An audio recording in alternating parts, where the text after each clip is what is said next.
Chapter 85 Labs. Today we're going to talk about the bowline knot. The bowline is one of those knots that everyone who has ever learned knots has heard of or learned to tie somewhere, somehow. And it's just generally a useful knot. It's a fixed loop at the end of the rope. It does not slide. You can make it as large or as small as you need to. So it's a good way to secure your rope around something or to make a loop so that you can secure something to your rope. Bowline does have its ups and downs, and there's probably 24 different variations of the bowline for different applications to make it more secure, to make it easier to tie, to use in different types of ropes. But we're not going to talk about all of those. Today we're just going to tie the bowline knot, and we're going to look at how to recognize if the bowline is tied correctly, and then a couple of little other tricks that you can do in tying a bowline knot. So let's tie some knots. Alright, to tie a bowline, we're going to start by taking the standing end of the rope in our hand. I am right-handed, so I'm holding this in my left hand and I'm tying the knot mostly with my right hand. If you're left-handed, you can just reverse this. So I'll start by taking the rope in my left hand and I'm creating a loop. So I make this loop by putting the right over the left side of the rope so that my working end of the rope is on top. Now I'm going to take the working end of the rope and it's going to come up through the bottom of this little loop. It's going to go behind the standing part of the rope here, come around to the front, and then it's going back down through this loop that I made. And then to tighten the knot, you're going to pull on the standing part of the rope here, and you're going to hold on to that working end that you were holding. And that is our bowline knot. Now you can make this loop as big or as small as you need. The important things with your bowline is that this tail needs to be a few inches long. If it's too short and it's way up here, then you run the risk of this slipping loose very easily if your knot works a little bit loose. Now many folks who've learned this knot, especially if you learned it as a kid or you learned it in Cub Scouts or Boy Scouts, was the rabbit in the tree way of remembering this. And that is to make your loop, and here you have a tree with a little hole next to the tree. And then this end of the rope is the little rabbit who lives under the ground. He comes out of his hole, he runs around the tree, and then runs back into the hole where he lives. And when you pull that tight, that gives you your bowline knot. So now we've got our basic bowline knot. So let's just slide this off to the side, and we're going to tie another bowline. This is called a left-handed bowline or a cowboy bowline or a Dutch bowline. It's got a lot of names, but this is something that can happen even by accident sometimes when you're tying this knot. So to tie this left-handed bowline, if we make our loop, we come up through the bottom of our loop. But instead of going around the standing part of the rope this way, what if we cross over, we go around the standing part of the rope the opposite direction and back down. The only real difference is that the tail is over here on the outside of the loop, and on a bowline the tail is on the inside of the loop.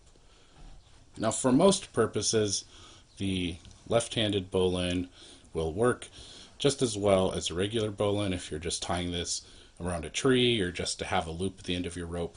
There are some circumstances though where you need to have a bowline and not a left-handed or Dutch bowline. So just so you know the difference between the two. And now let's look at another way to tie a bowline knot. So what we're going to do is grab our standing part of the rope up here. We're going to make our loop like we would be starting our bowline, but instead of taking our working end and going up through the loop, we'll just grab a little loop up here and pull it through. So you can kind of see what I've done there. And now what I've done is just make a little kind of slip knot up here. Then we can take the working end of our rope, we can put this around a tree or around whatever we want to tie our bowline around. We take our working end, we put it through this loop that we just made, and we're just going to let it hang out here. And then if we grab our little loop up here, we pull on this standing end of the rope until it slides back through this loop.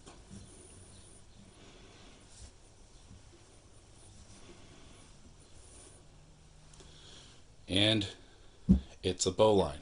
That little slip knot trick works really well if you're tying a bowline in some thin cord like this and you're tying it around a tree or something. It can make the bowline a little faster. You can make your loop, get your little slip knot up here, run this around a tree, pass it through, and then when you pull it all tight, you've got a bowline knot. But you might notice that this bowline knot is actually a left-handed bowline. And that's one of the problems of using this little slip knot trick, is it's really easy to get your knot backwards or wrong or really messed up using this trick. So let's just look at how not to do this trick and one of the ways that this gets messed up really easily. So let's say I make my loop, and instead of grabbing this standing part here and passing it down, I'm in a hurry and I grab this working end here and pass it up through the loop. Now when I first glance at that, that doesn't look terribly different. So I might take my working end, run it around a tree, whatever I'm tying into, pass it through. But when I pull on this to tie my bowline, it comes out like this, which looks almost like a bowline. And at first glance, you might think it's a bowline, but it's not. It's kind of turned sideways. While the slip knot trick is kind of cool and it's a really quick way to put a bowline in something, tying up a tarp, getting your cord around a tree, something like that, it's also really easy to mess it up if you're not paying attention. Now the last knot we're going to tie is a one-handed bowline. I learned to tie a one-handed bowline as sort of a game or competition where two people would each get the end of a rope. You would pass the rope around your waist, and then you would try to tie a bowline with only one hand, and whoever got the knot tied first would pull back on the rope, and the slower person's hand would get caught up in the knot while they're trying to tie it. So let's take a look at how this works. Now to tie our one-handed bowline, we're going to take the working end of the rope, hold it in your hand.